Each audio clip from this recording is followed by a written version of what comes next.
બારડોલી બેટમાં ફેરવાયો, ખાડીના પૂરે સર્જી તબાહી। જુઓ તબાહીના હચમચાવી નાખનારા દ્રશ્યો। જ્યાં જ્યાં તમારી નજર પડે છે ત્યાં ત્યાં માત્ર ને માત્ર પૂરના પાણી જ દેખાઈ રહ્યા છે। વરસાદથી સર્જાયેલી તારાજીની આ તસવીર છે બારડોલીની। અહીં ખેતરોના ખેતરો તબાહ થઈ ગયા। અવિરત વરસાદથી આફત સર્જાઈ। વરસાદના પગલે તમામ ખાડીઓ બે કાંઠે વહેતી થઈ। ભારે વરસાદને લઈ ખાડીમાં પૂરની સ્થિતિ સર્જાઈ। બારડોલીથી રામપુરા જવાના માર્ગ ઉપર ખાડીના પાણી ભરાઈ જવાને કારણે રસ્તો બંધ થઈ ગયો। વાહન ચાલકોને હાલાકીનો સામનો કરવો પડી રહ્યો છે। ગ્રામજનોને રામપરા જવા માટે 3 કિલોમીટરનો ચક્રાવો ફરવાની નોબત આવી છે। માત્ર રોડ જ નહીં, સોસાયટીઓ પણ પાણીમાં ડૂબી ગઈ। ધોધમાર વરસાદના પગલે વરસાદી પાણી ભરાયા। સોસાયટીમાં ઘૂંટણસમાં પાણી ભરાયા। સતત 3 દિવસથી ડીએમ નગરમાં વરસાદી પાણી ભરાઈ રહ્યા છે। લોકોના ઘરોમાં પાણી ભરાતા સ્થાનિક આગેવાનોના સામે લોકોમાં રોષ છે। તો સુરતમાં ભારે વરસાદના પગલે કીમ નદી બે કાંઠે વહી। મોટા બોરસરા ગામનો લો લેવલ બ્રિજ ડૂબ્યો।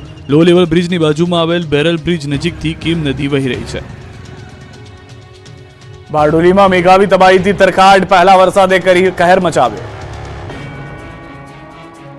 સુરતના બારડોલીમાં ભારે મેઘ ખાંગા થતા ચારે બાજુ તબાહી મચી ગઈ છે। બારડોલીના હાલ બેહાલ થઈ ગયા છે। સાંભેલા ધારે 8 ઇંચથી વધુ વરસાદ પડતા બારડોલીના અનેક વિસ્તાર ટાપુ બની ગયા છે। બારડોલી નગરના બારડોલી કડોદ રોડ પર આવેલ વિઠ્ઠલવાડીમાં ભરાયા છે વરસાદી પાણી। વાડી આખી પાણીમાં ડૂબી ગઈ છે। ગ્રામ્ય વિસ્તારમાંથી પસાર થતી ખાડીમાં ઘોડાપૂર આવતા આસપાસના વિસ્તારમાં જળબંબાકારની સ્થિતિનું નિર્માણ થયું। વિઠ્ઠલવાડીની અંદર પાણી ભરાતા વાડીમાં રાખેલ તમામ સામાનને નુકસાન થયું। વાડીના સંચાલકો દ્વારા અનેક વખત રજૂઆત કરવા છતાં કામગીરી ન થતા લગ્ન પ્રસંગમાં ભાડે આપવાની વસ્તુઓ પલળી ગઈ। આ બાજુ કીમમાં પણ કડાકા ભડાકા સાથે વરસાદ તૂટી પડતા તબાહી મચી ગઈ। રોડ પર પાણી વહેતા થયા। ઓલપાડના કીમ વિસ્તારમાં ચારે બાજુ પાણી ભરાયા। લોકો પાણીની વચ્ચેથી પસાર થવા મજબૂર બન્યા। Kim railway station, parking, Amrutnagar અને રેલવે બ્રિજના સર્વિસ રોડ પર પાણી ભરાયા।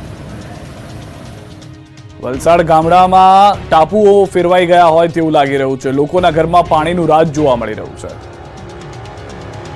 વલસાડ પંથકમાં મેઘરાજાએ તોફાની તાંડવ મચાવતા વલસાડના ગામડાઓ ટાપુમાં ફેરવાયા છે।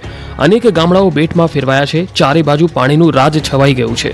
જ્યાં જ્યાં નજર કરો ત્યાં ત્યાં પાણી જ પાણી દેખાઈ રહ્યું છે। વલસાડમાં ભારે વરસાદના પગલે શહેરના નીચાણવાળા કેટલાક વિસ્તારો ડૂબી ગયા। વલસાડના મિશન કોલોની વિસ્તારમાં આવેલા રૂબી એપાર્ટમેન્ટ અને સેફાયર એપાર્ટમેન્ટ સહિત આસપાસની વિસ્તારની બિલ્ડિંગો અને ઘરોમાં પાણી ભરાઈ ગયા હતા। લોકોના ઘરમાં રસોડાથી લઈને હોલ, બેડરૂમ સહિત તમામ રૂમમાં પાણી ફરી વળ્યા। લોકોએ અનેક વખત પાલિકાને રજૂઆત પણ કરી, છતાં પાલિકા દ્વારા કોઈ જ કાર્યવાહી કરવામાં નહીં આવતા દર વર્ષની જેમ આ વખતે પણ આ વિસ્તાર જળમગ્ન થયો। હવે આ જળમગ્ન સોસાયટીના દ્રશ્યો જુઓ। વલસાડના જૂના હાઉસિંગ બોર્ડની પાછળનો વિસ્તાર બેટમાં ફેરવાયો। ચારે બાજુ પાણી ભરાતા આખી સોસાયટીઓ ડૂબી ગઈ। લોકોના ઘરમાં પણ પાણી ઘૂસી ગયા હતા। શાંતિવન એપાર્ટમેન્ટ અને આસપાસની બિલ્ડિંગમાં પાણી ઘૂસી જતા લોકોને હાલાકી પડી હતી। વલસાડ જિલ્લાની તમામ શૈક્ષણિક સંસ્થાઓમાં રજા જાહેર કરવાની નોબત આવી। વલસાડ શહેરના માર્ગો પણ જાણે નદી બની ગયા હતા। શહેરની રોજિંદી સમસ્યા સમાન રેલવે ગરનાળાઓ, છીપવાડ, મોગરાવાડી રેલવે ગરનાળામાં પણ પાણી ભરાઈ ગયા હતા। આથી બંને તરફનો વાહન વ્યવહાર ઠપ્પ થઈ ગયો। આ સાથે જ શહેરના કૈલાસ રોડ, દાણા બજાર, તિથલ રોડ, એમજી રોડ સહિતના વિસ્તારોમાં રસ્તાઓ પાણીમાં ગરકાવ થઈ ગયા હતા। નવસારીમાં જળ તાંડવથી ગામડાઓ ડૂબ્યા। 14 માર્ગ બંધ, લોકોને સુરક્ષિત જગ્યાએ ખસેડવાની શરૂઆત। નવસારી પંથકમાં વરસાદે તબાહી મચાવી છે। એક સાથે 10 ઇંચથી વધુ વરસાદ ખાબકી જતા સ્થળ ત્યાં જળની સ્થિતિનું નિર્માણ થયું છે। નવસારી શહેરથી લઈને ગામડાઓમાં બધું પાણીમાં ડૂબી ગયું છે। ગામડાઓ તો બેટમાં ફેરવાયા છે, શહેરના માર્ગો પાણીમાં ડૂબી ગયા છે। નવસારી જિલ્લામાં સાર્વત્રિક વરસાદ પડતા જનજીવન પ્રભાવિત થયું છે। નવસારી જિલ્લામાં કુલ 14 જેટલા માર્ગો બંધ કરવાની ફરજ પડી હતી। વરસાદની પરિસ્થિતિને પહોંચી વળવા માટે કંટ્રોલ રૂમ શરૂ કરવામાં આવ્યો। ગણદેવી, જલાલપુર, નવસારી સહિતના વિસ્તારોમાં વરસાદી પાણી ભરાતા તંત્ર દોડતું થયું છે। ઉપરવાસ અને નવસારી જિલ્લામાં ભારે વરસાદના કારણે જરૂર જણાય તો લોકોને સલામત સ્થળે સ્થળાંતર કરવાની જિલ્લા વહીવટીતંત્રે તૈયારી કરી લીધી છે। જુઓ જળના તબાહીના નવસારીના દશેરા ટેકરીના દ્રશ્યો। ભારે વરસાદને કારણે નવસારી જિલ્લાની અંબિકા, કાવેરી અને પૂર્ણા નદીની જળસપાટીમાં વધારો નોંધાઈ રહ્યો છે, જેને લઈને હવે કોતર, નાળા સહિત ખાડીઓમાં વરસાદી પાણી વધતા નીચાણવાળા વિસ્તારમાં પાણીનું સામ્રાજ્ય છવાઈ ગયું। કલેક્ટર કચેરી નજીક આવેલા દશેરા ટેકરી વિસ્તારના પાછળના ભાગમાં આવેલા 100 થી વધુ ઝૂંપડપટ્ટીના પાછળના ભાગમાં ખાડીના પાણી ભરાવા લાગ્યા। અહીં કમરસમાં પાણી ભરાતા બોટને લઈને જવું પડતું હતું તેવી સ્થિતિનું નિર્માણ થયું। લોકો ઘરમાં જ પુરાઈ રહેવા મજબૂર બન્યા। તો આ પંથકના ખેડૂતો માટે પણ મહેર કહેર બની। તોફાની વરસાદ પડતા ખેતરો ખેદાન મેદાન થઈ ગયા। ખેતરોમાં ઉભો પાક તબાહ થઈ ગયો। ગણદેવી તાલુકાના કચોલી ગામે ખેતરોમાં નુકસાન થયું। કેરીના ખેતરોમાં કહેર મચી ગયો। આંબા જમીન દોસ્ત થતા ખેડૂતોને રડવાનો વારો આવ્યો। અનેક ખેતરોમાં પાણી ભરાયા। નવી રોપેલી શેરડીના પાકને પણ જળ સમાધિ લેવાનો વારો આવ્યો। આ બાજુ નવસારી જિલ્લામાં પડી રહેલા વરસાદને કારણે પૂર્ણા નદી બે કાંઠે વહી રહી છે. કુરેલા સુપા ગામને જોડતા લો લાઇન બ્રિજ પાસે પૂર્ણા નદીનું પાણી પહોંચ્યું છે. નદીની સપાટીમાં વધારો થતા સુપા અને કુર્લેને જોડતો માર્ગ બંધ થવાની ફરજ પડી છે. માર્ગ બંધ થતા લોકો 10 કિલોમીટર ફરીને જવા મજબૂર બન્યા છે. દક્ષિણ ગુજરાતમાં મેઘરાજા દે ધનાધન વરસતા બોરિયાની શાળા ડૂબી. દક્ષિણ ગુજરાતમાં મેઘરાજાએ જમાવટ કરી છે. દે ધનાધન વરસતા બોરિયા, મહુવા, બારડોલી સહિતના પંથકોમાં જળબંબાકારની સ્થિતિનું નિર્માણ થયું છે. ધોધમાર વરસાદને પગલે મહુવા તાલુકાના ગામડાઓ બેટમાં ફેરવાયા છે. મહુવા તાલુકાના બોરિયા ખાતે આવેલી જિલ્લા પંચાયત શિક્ષણ સમિતિ સંચાલિત બોરિયા પ્રાથમિક શાળાના આ દ્રશ્યો જુઓ. શાળામાં પાણી ભરાઈ ગયા છે. શાળામાં ગોઠણડૂબ પાણી ભરાતા બાળકોને પાણીમાંથી પસાર થઈને સ્કૂલે જવાનો વારો આવ્યો છે. વાલીઓ પણ પરેશાન થયા. બાળકોને કેડ પર બેસાડીને લઈ જવાની નોબત પણ આવે છે. શિક્ષકોને પણ હાલાકીનો સામનો કરવાનો વારો આવ્યો. હવે બારડોલીના મણેકપુરની શાળાના આ હાલ જોઈ લો. અહીં 9 ઇંચથી વધુ વરસાદ ખાબકતા બારડોલી, મહુવા, પલસાણામાં તબાહી મચી છે. ચારે તરફ પાણીનું સામ્રાજ્ય છવાયેલું છે. ત્યારે બારડોલી તાલુકાના માણેકપુર ગામે આવેલી પ્રાથમિક શાળા પાણીમાં ડૂબી ગઈ. શાળાના ક્લાસરૂમ સુધી પાણી પહોંચી જતા શાળામાં બાળકોને રજા આપી દેવામાં આવી. ઓલપાડ પંથકમાં અનરાધાર વરસાદથી ચારે બાજુ આફત, અનેક વિસ્તાર ડૂબ્યા. રોડ પર નદીની જેમ વહેતું પાણી, પાણીને ચીરીને જતા વાહનો, પાણીની વચ્ચેથી પસાર થતા લોકો. પાણીથી તરબોળ વિસ્તારના આ દ્રશ્યો છે સુરતના ઓલપાડ પંથકના. ઓલપાડના કુત્સદ ગામમાં ભારે વરસાદ બાદ તબાહી મચી ગઈ. નીચાણવાળો વિસ્તારમાં જળબંબાકારની સ્થિતિનું નિર્માણ થયું. લોકો પર બે આફત આવી પડી. એક બાજુ વરસાદી પાણી ફરી વળ્યા તો બીજી તરફ કંપનીના જવાના માર્ગો પર કેમિકલવાળા પાણી ફરી વળતા મુશ્કેલી વધી. અંકુર શોપિંગ સેન્ટરમાં આવેલી દુકાનોમાં પાણી ભરાતા વેપારીઓને નુકસાન પહોંચ્યું. કંપનીમાં જવાના માર્ગ પર ઘૂંટણસમાં પાણી ભરાતા કામદારો પરેશાન થયા. કંપનીનું કેમિકલવાળું પાણી રોડ પર ફરી વળ્યું. કામદારો પોતાના બાળકોને ઉચકીને લઈ જતા કેમેરામાં કેદ થયા. અંકુર શોપિંગ સેન્ટર નરકગારમાં ફેરવાઈ ગયું. ઉત્તર ગુજરાતમાં અનરાધાર વરસાદથી જળબંબાકારની સ્થિતિ સર્જાઈ. ઉત્તર ગુજરાતમાં મંગળવારે મુશળધાર વરસાદ પડતા ચારે તરફ જળબંબાકારની સ્થિતિનું નિર્માણ થયું હતું. પાટણથી લઈને બનાસકાંઠા, મહેસાણાથી લઈને ઊંઝા સુધી તોફાની વરસાદ પડ્યો. પાટણ જિલ્લાના રાધનપુર, સાંતલપુર, સમી સહિતના તાલુકામાં ભારે વરસાદ પડતા રોડ પર પાણી ભરાઈ ગયા હતા. ચારે તરફ જળબંબાકારના આ દ્રશ્યો છે ઊંઝાના. મહેસાણાના ઊંઝામાં સવારથી મેઘરાજાએ તોફાની બેટિંગ કરતા આખું શહેર પાણી થઈ ગયું. ઊંઝાની એક શેરીમાં પાણીનું સામ્રાજ્ય છવાઈ ગયું. ઊંઝાના મેઇન ગેટથી લઈને અંદરના રોડ પર પાણીએ રાત જમાવ્યું. પાણી ભરાતા વાહન ચાલકો પરેશાન થયા. ઊંઝામાં ભારે વરસાદના પગલે અંડરપાસ પાણીમાં ગરકાવ થયો હતો. ઊંઝા અંડરપાસ જાણે સ્વિમિંગ પુલ બની ગયો હોય તેવા દ્રશ્યો સામે આવ્યા. અંડરપાસ પાણીથી છલોછલ થઈ જતા અંડરપાસ બંધ કરવાની ફરજ પડી. તો હવે જળમગ્ન થરાદના દ્રશ્યો જુઓ. બનાસકાંઠાના થરાદમાં ધોધમાર વરસાદ પડતા બજારો પાણી થઈ ગયા. થરાદ આખું જળબંબોર થઈ જતા વાહન ચાલકો પરેશાન થયા. ગરમી અને ભારે બફારા બાદ વરસાદ પડતા લોકોમાં ખુશીનો માહોલ છવાયો. અરવલ્લી જિલ્લામાં વરસાદ બાદ અરવલ્લીની ગિરિમાળાઓ સોળે કળાએ ખીલી ઉઠી છે. ચારે તરફ ડુંગરોએ લીલી ચાદર ઓઢી લીધી છે. અરવલ્લીની ગિરિમાળાના જોવા મળ્યા આહલાદક દ્રશ્યો. ભગવાન શામળિયાના ધામમાં વરસાદથી ચોમેર લીલી ચાદર પથરાઈ. બહુચરાજીમાં મેઘરાજાએ બગડાટી બોલાવી. શંખલપુર ગામને જોડતા રેલવે નાળું પાણીમાં ગરકાવ. મહેસાણા બહુચરાજી પંથકમાં મેઘરાજાએ બગડાટી બોલાવી છે. સવારથી જ વરસાદ તૂટી પડતા શહેરના માર્ગો નદી બની ગયા. મોટાભાગના રોડ પાણી થઈ ગયા. ત્યારે બહુચરાજીમાં શંખલપુર ગામને જોડતા રેલવે નાળું પાણીમાં ગરકાવ થયું. રેલવે અંડરપાસમાં પાણી ભરાતા અનેક વાહન ચાલકો પરેશાન થયા. રસ્તા પર પાણી ભરાતા વાહન ચાલકોને ભારે હાલાકી થઈ. રેલવે અંડરપાસમાં પાણી નિકાલની કોઈ વ્યવસ્થા ન હોવાથી સર્જાઈ સમસ્યા. 10 થી વધુ ગામના લોકોને પરેશાન થવાનો વારો આવ્યો. આ રોડ પર સિવિલ, મોટી 2 સ્કૂલો અને યાત્રાધામો આવેલા છે. ત્યારે કાયમી ઉકેલ લાવવા માંગ ઉઠી છે. સુરત બાદ હવે મેઘો ઉત્તર ગુજરાતમાં ભૂક્કા બોલાવા તૈયાર. ગુજરાતમાં મેઘરાજાએ ધબધબાટી બોલાવી છે. દક્ષિણ ગુજરાત અને સૌરાષ્ટ્રમાં સટાસટી કર્યા બાદ હવે ઉત્તર ગુજરાતમાં મેઘાના મંડાણ થઈ ગયા છે. ઉત્તર ગુજરાતમાં હવે તબાહી મચાવવા માટે મેઘો તૈયાર છે. હવામાન નિષ્ણાંત અંબાલાલ પટેલે વરસાદને લઈને આક્રમક આગાહી કરી છે. અંબાલાલના મતે હવે ઉત્તર ગુજરાતમાં ભૂક્કા કાઢશે વરસાદ. અમદાવાદ, મહેસાણામાં થઈ શકે છે જળબંબાકાર. કલોલ, કડી, બહુચરાજીમાં ભારે વરસાદનું અનુમાન. દેત્રોજ, વિઠ્ઠલપુર, સાણંદમાં ભારે વરસાદની શક્યતા. બનાસકાંઠા, પાટણમાં પણ ભારે વરસાદની શક્યતા. તો હવામાન વિભાગે વરસાદનું 4 જિલ્લામાં રેડ એલર્ટ આપ્યું છે. દાદરા નગર હવેલીમાં પણ વરસાદનું રેડ એલર્ટ આપ્યું છે. સૌરાષ્ટ્રના તમામ જિલ્લામાં ભારે વરસાદ પડી શકે છે. રાજકોટ, બોટાદ, પોરબંદરમાં ભારે વરસાદ પડશે. હવામાન વિભાગે આગાહી કરી છે કે બુધવારે કચ્છ, સૌરાષ્ટ્રમાં મેઘો તરખાટ મચાવશે. ગુજરાતમાં મેઘરાજા ઓળગોળ થતા નદીઓ, ડેમ ઓવરફ્લો થયા. ખેડૂતો ખુશખુશાલ. આખા ગુજરાત પર મેઘરાજા મહેરબાન થતા ચારે તરફ જળબંબાકારની સ્થિતિનું નિર્માણ થયું છે. સૂકી ભટ્ટ નદીઓ જીવંત બની ગાંડીતૂર બની ગઈ છે. ડેમો ઓવરફ્લો થઈ ગયા છે. રાજ્યભરના મોટાભાગના ડેમો ઓવરફ્લો થઈ ગયા છે. ગુજરાતની જીવાદોરી નર્મદાથી લઈને Bhadar 1-2 dam, Shetrunji dam, Machhu 3 dam, Sani, mini Ozat 2 dam overflow થયા. ડેમમાં નવા નીરની આવક થતા ખેડૂતોના ચહેરા પર જોવા મળ્યું હીર. ખેડૂતોની ચિંતા દૂર કરી દેતા આ અદ્ભુત દ્રશ્યો છે વલસાડના મિની ડેમના. ઔરંગા નદી પરનો પાલિકાનો મિની ડેમ ઓવરફ્લો થયો. ઔરંગા નદીમાં નવા નીર આવતા ઔરંગા નદી 2 કાંઠે વહેતા ડેમ ઓવરફ્લો થયો. વલસાડમાં પાણીની સમસ્યાથી છુટકારો મળ્યો. ભાવનગર જિલ્લાના જીવાદોરી સમાન શેત્રુંજી ડેમમાં પણ નવા નીરની આવક થઈ. ઉપરવાસમાં પડી રહેલા ભારે વરસાદના કારણે શેત્રુંજી ડેમમાં પાણીની આવક થતા ડેમની સપાટી 15 ફૂટ પર પહોંચી. શેત્રુંજી ડેમ 34 ફૂટ પર થાય છે ઓવરફ્લો. તો ભાવનગર જિલ્લાના મહુવા તાલુકાની માલણ નદી ઓવરફ્લો થઈ. 2 કાંઠે વહી નદી. ભાવનગર જિલ્લા ઉપરાંત ઉપરવાસમાં પડેલા સારા વરસાદને પગલે મહુવાની માલણ નદીમાં નવા નીરની આવક થઈ.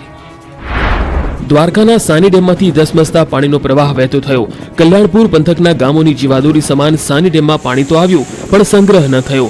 કલ્યાણપુર અને દ્વારકાના 110 થી વધુ ગામોની જીવાદોરી સમાન સાની ડેમના નિર્માણની કામગીરી ચાલી રહી હોય ડેમમાંથી પાણી વહી ગયું. તો દ્વારકા કલ્યાણપુરના ચપર ગામે ભારે વરસાદના કારણે ઘોડાપુર આવ્યું. ખોડિયાર માતાજીના મંદિર પાસે પૂરની સ્થિતિનું નિર્માણ થયું. નદીમાં પાણીની આવક વધતા ધોધ વહેતો જોવા મળ્યો. ખેડૂતોને હૈયે ટાઢક આપતા આ દ્રશ્યો છે ધોરાજી નજીક આવેલા ભાદર 2 ડેમના. ભાદર 2 ડેમ સંપૂર્ણ ભરાયો. ઉપરવાસમાં વરસાદના કારણે ડેમમાં પાણીની પુષ્કળ આવક થઈ. ડેમમાં 656 ક્યુસેક પાણીની આવક થઈ. સાથે જ 68 ગામમાં સિંચાઈ અને પીવાના પાણીની સમસ્યા હલ થઈ. તો રાજકોટના ઉપલેટાના મોજ ડેમમાં નવા નીરની આવક થઈ. મોજીરા ગામ પાસે આવેલ મોજ ડેમમાં 5.20 ફૂટ નવા નીરની આવક થઈ. ડેમની સપાટી 31.20 ફૂટે પહોંચી. તો મોરબીમાં પણ ભારે વરસાદથી મચ્છુ 3 ડેમનો એક દરવાજો વધુ 2 ફૂટ ખોલવામાં આવ્યો. 1255 ક્યુસેક પાણીની આવક સામે 1674 ક્યુસેક પાણીની જ આવક છે. મોરબી અને માળિયા મિયાણા તાલુકાના 21 ગામોને એલર્ટ અપાયું છે. ધસમસતા પાણીના પ્રવાહના આ દ્રશ્યો છે જૂનાગઢના ઓઝત 2 ડેમના. ભારે વરસાદને પગલે જૂનાગઢના બાદલપરા નજીક આવેલો ઓઝત 2 ડેમ છલકાયો. 3 દરવાજા 2 ફૂટ ખોલવામાં આવ્યા. વંથલી તાલુકાના ગામોને એલર્ટ કરવામાં આવ્યા. નર્મદા ડેમની જળ સપાટી 119.40 મીટરે પહોંચી. ઉપરવાસમાંથી પાણીની આવક 35,371 ક્યુસેક થઈ. તો ઓલપાડ તાલુકામાં ભારે વરસાદને પગલે સેના ખાડી 2 કાંઠે વહી. ઓલપાડ કોલેજ રોડ પર આવેલ ઝૂંપડપટ્ટી વિસ્તારમાં વરસાદી પાણી ભરાયા. ઓલપાડ મામલતદાર કચેરીની આસપાસ પણ વરસાદી પાણી ભરાઈ ગયા. બનાસકાંઠાનું રણ બન્યું દરિયો. નડાબેટમાં પાણીની રેલમછેલ. ભારત પાકિસ્તાન સરહદ પર આવેલા નડાબેટમાં ધોધમાર વરસાદ વરસ્યો છે, જેથી નડાબેટના રણમાં પાણી ભરાતા રણ દરિયો બન્યો હતો. નડાબેટનો રણ વિસ્તાર પાણી ભરાવવાથી દરિયો બનતા અદ્ભુત દ્રશ્યો સર્જાયા હતા. ભારત પાકિસ્તાન બોર્ડર પર આવેલા નડાબેટમાં ધોધમાર વરસાદ ખાબકતા રણમાં પાણીની રેલમછેલ થઈ હતી. બનાસકાંઠાના છેવાડે આવેલ ઇન્ડોપાક બોર્ડર સ્થિત નડાબેટમાં મેઘરાજા મન મૂકીને વરસતા ચારે બાજુ પાણી ભરાયા, જેને પગલે ચોતરફ દરિયાઈ પાણીના દ્રશ્યો જોવા મળ્યા હતા. રણમાં દરિયાના પાણી ભરાતા અદ્ભુત દ્રશ્યો સર્જાયા હતા. બનાસકાંઠાના લાખણીમાં આભ ફાટ્યું. માત્ર 4 કલાકમાં જ 8 ઇંચ વરસાદથી જળબંબાકાર. સૌરાષ્ટ્ર અને દક્ષિણ ગુજરાતમાં મેઘરાજાની તોફાની બેટિંગ બાદ ઉત્તર ગુજરાતમાં આભ ફાટ્યું. બનાસકાંઠાના લાખણીમાં દેર ધનાધન વરસાદ તૂટી પડતા ચારે બાજુ જળબંબાકારની સ્થિતિનું નિર્માણ થયું. માત્ર 4 કલાકમાં જ 8 ઇંચ વરસાદથી લાખણી ગામ પાણી થઈ ગયું. લાખણીમાં ધોધમાર વરસાદથી જ્યાં જુઓ ત્યાં પાણી જ પાણી જોવા મળી રહ્યું છે. લાખણીની બજારો, ખેતરો, રોડ બધું જ ડૂબી ગયું છે. જાણે આખું ગામ બેટમાં ફેરવાયું હોય તેવું લાગી રહ્યું છે. લાખણીમાં ધોધમાર વરસાદથી બજારો પાણીમાં ડૂબી ગઈ. બજારોમાં પાણી ભરાઈ જતા વેપારીઓને ખૂબ હાલાકી પડી હતી. તેમજ રોડ રસ્તા પર પણ પાણી ભરાઈ જતા વાહન ચાલકોને ખૂબ હાલાકી ભોગવવાનો વારો આવ્યો છે. લાખણીના ગેડા, ગુણસોલ સહિતના ગ્રામ્ય વિસ્તારોના ખેતરોમાં પાણી ભરાયા. લાખણીના મોટાભાગના ખેતરો બેટમાં ફેરવાઈ ગયા. વરસાદની રાહ જોતા ખેડૂતો માટે આજે મેઘરાજા મન મૂકીને વરસતા ખેડૂતો ખુશ થઈ ગયા. બીજી બાજુ આકાશી આફતથી વેપારીઓની મુશ્કેલી વધી. લાખણીની અનેક દુકાનોમાં પાણી ઘૂસ્યા હતા, જેને પગલે વેપારીઓ હેરાન પરેશાન થયા. અર્બુદા કોમ્પ્લેક્સ પાણીમાં ગરકાવ થઈ. દુકાનો જળમગ્ન થતા વેપારીઓને નુકસાન થયું. દ્રશ્યોમાં જોઈ શકાય છે દુકાનોમાં કમરસમાં પાણી ભરાયેલા છે. ઓસા ગામમાં આકાશમાંથી વરસી આફત. 15 ગામમાં ટ્રેક્ટર અને જીસીબી જિંદગી. જુઓ દ્રશ્યો. ચારે તરફ તબાહી જ તબાહીના દ્રશ્યો છે માંગરોળના ઓસા ગામના. અહીં પૂરે એવો તાંડવ મચાવ્યો કે આખું ગામ પાણીમાં ડૂબી ગયું. પૂરના પ્રચંડ પાણીએ રોડથી માંડી ખેતરો તબાહ કરી નાખ્યા. ખેડૂતોની મહેનત પૂરના ધસમસતા પાણીમાં તણાઈ ગઈ. માંગરોળના ફુલરામાંથી ઓસા ગામ તરફ જવાનો રસ્તો પાણીમાં ડૂબી ગયો. એટલું જ નહીં, આસપાસ જ્યાં જુઓ ત્યાં પાણી જ પાણી જોવા મળ્યું હતું. ખેતરો અને રસ્તાઓ પર લગભગ 1 થી 1.5 ફૂટ જેટલું પાણી જમા થઈ ગયું હતું. ગામમાં પણ હાલ બેહાલ છે. આખું ગામ જાણે જળ સમાધિ લઈ લીધી છે. ગામમાં એવી કોઈ જગ્યા નથી કે જ્યાં પાણી ન હોય. મુશળધાર મેઘાના કારણે ખેતર, ઘર, ગામ, રોડ, રસ્તા બધું જ જળમગ્ન જોવા મળી રહ્યું છે. અનેક ઘર પાણીમાં ડૂબી ગયા છે, જેના કારણે લોકો ટેરેસ પર રહેવા મજબૂર બન્યા છે. આકાશી આફતના કારણે ગામમાં 2 દિવસથી વીજળી ગુલ થઈ ગઈ છે. ભારે વરસાદના કારણે અનેક વીજ પોલ ધરાશાયી થયા છે. બીજી તરફ ગામમાં પાણીએ સામ્રાજ્ય જમાવી લેતા લોકોનું ઘર બહાર નીકળવું મુશ્કેલ બન્યું છે. કેટલાક ઘરો તો એવા પણ છે કે જેમના ઘરે અનાજ ખૂટ્યું છે, લોટ ખૂટ્યો છે, કરિયાણું બધું જ ખૂટી ગયું છે અને જેથી તેઓ આસપાસના લોકોના ભરોસે છે. માત્ર ઓસા જ નહીં, બાલાગામ, ફુલરા, લાંગડ સહિતના ગામડામાં જળબંબાકારની સ્થિતિ સર્જાઈ. ભારે વરસાદથી ગામ બેટમાં ફેરવાયું, જનજીવન ઠપ થયું. અહીં ઘરની બહાર નીકળવું હોય તો ટ્રેક્ટર લઈ અને નીકળવું પડે. ગેડમાં મેઘરાજા એવા વરસ્યા કે જેની સાક્ષી આ દ્રશ્યો પૂરી રહ્યા છે. વરસાદના કારણે સૌરાષ્ટ્રમાં આવેલા કડવા પાટીદારોના યાત્રાધામ ગાંઠીલા જવાના માર્ગ ધોવાયા છે. ગાંઠીલાથી નવા ગામને જોડતો પુલ પણ પાણીમાં ગરકાવ થઈ ગયો છે. દાવા પ્રમાણે 15 દિવસ પહેલા જ આ પુલનું નિર્માણ થયું હતું. જોકે પહેલા જ પૂરમાં તે હતો ન હતો થઈ ગયો. એવો પણ દાવો કરાઈ રહ્યો છે કે ધણફુલિયાથી ગાંઠીલાને જોડતો કોઝવે પણ તૂટી ગયો છે. આથી મા ઉમિયાના દર્શને આવતા દર્શનાર્થીઓએ અન્ય રોડ પરથી આવવા વિનંતી કરાઈ છે. જૂનાગઢના તમામ તાલુકામાં જળબંબાકાર, ખેતરો બેટમાં ફેરવાયા. જૂનાગઢ જિલ્લામાં 50 રસ્તા બંધ. ખેડ પંથકમાં સામેલાધાર વરસાદ વરસ્યો. એવો વરસાદ વરસ્યો કે જ્યાં જુઓ ત્યાં પાણી જ પાણી જોવા મળી રહ્યું છે. અનેક ગામનો સંપર્ક કપાઈ ગયો છે. ખેતરો બેટમાં ફેરવાઈ ગયા છે. ઘરોમાં પાણી ઘૂસી ગયા છે. રોડ રસ્તા પર નદીઓ વહી રહી છે. અધધ વરસાદના કારણે ખેડ પંથકના હાલ બેહાલ થઈ ગયા છે. જૂનાગઢના તમામ જિલ્લામાં જળબંબાકારની સ્થિતિ સર્જાઈ. જૂનાગઢ જિલ્લામાં ભારે વરસાદના કારણે હજુ પણ 50 રસ્તા બંધ છે. ખેડ પંથકના 33 ગામો હજુ સંપર્ક વિહોણા છે. તંત્ર દ્વારા રાષ્ટ્રીય આરોગ્યની વ્યવસ્થા અગાઉથી કરાઈ હતી. જોકે હજુ ક્યાંય રેસ્ક્યુ કરવાની ફરજ પડી નથી. આ બાજુ ધસમસતા પાણીના દ્રશ્યો જૂનાગઢના બાલાગામના છે. ગેડ પંથકમાં પૂરની સ્થિતિનું નિર્માણ થયું. ગાંડીતુર બનેલી નદીઓ તબાહી મચાવી રહી છે. પૂરના ધસમસતા પ્રવાહના કારણે બાલાગામ અને બામણાસાના ગામને જોડતો રોડ ધોવાઈ ગયો છે. વાસણ દેવી મંદિર નજીકનો રોડ તૂટી જતા વાહન વ્યવહાર બંધ કરવાની ફરજ પડી. સ્થાનિક લોકોએ હવે ફરી અને જવું પડી રહ્યું છે. સતત વરસાદના કારણે ઉપરવાસમાં પાણીની વધુ આવક થવાના કારણે આ વિસ્તારમાં ખૂબ ધોવાણ થયું છે. નદીના પાળા ધોવાઈ જતા કેટલાક ખેતર પણ ધોવાઈ ગયાનો દાવો કરાઈ રહ્યો છે. પ્રાચી તીર્થના માધવરાય ભગવાન થયા જળમગ્ન. સરસ્વતી નદીમાં પૂર આવતા પ્રથમ વરસાદમાં જ માધવરાયજી મંદિર પાણીમાં ગરકાવ. ગીર સોમનાથ જિલ્લામાં સર્વત્ર મેઘ મલ્હાર થઈ છે અને નદી નાળા છલકાયા છે. ત્યારે સરસ્વતી નદી કિનારે બિરાજમાન માધવરાયજી મંદિર પાણીમાં ગરકાવ થયું હતું. પ્રતિવર્ષ ચાતુર્માસ દરમિયાન ભગવાન માધવરાય જળમગ્ન થાય છે. આ વર્ષે સિઝનના પ્રથમ વરસાદમાં જ માધવરાય મંદિર પાણીમાં ગરકાવ બન્યું હતું. પ્રાચી તીર્થમાંથી પસાર થતી સરસ્વતી નદીમાં પૂર આવતા અતિ પ્રાચીન એવા પ્રાચી તીર્થમાં બિરાજતા સુપ્રસિદ્ધ માધવરાયજી ભગવાનનું મંદિર પાણીમાં ગરકાવ થયું હતું. સૂત્રાપાડાના પ્રાચી તીર્થ ખાતે બિરાજમાન માધવરાય ભગવાન આખા ડૂબી જતા ભાવિકો ભગવાનના દર્શન નહીં કરી શકે. નદીમાં ઘોડાપુર આવતા મંદિરમાં સરસ્વતી નદી જ માધવરાયને સ્નાન કરાવતી હોય તેવા દ્રશ્યો સર્જાયા. માધવરાય ભગવાન 7 થી 8 ફૂટ પાણીમાં જળમગ્ન હતા.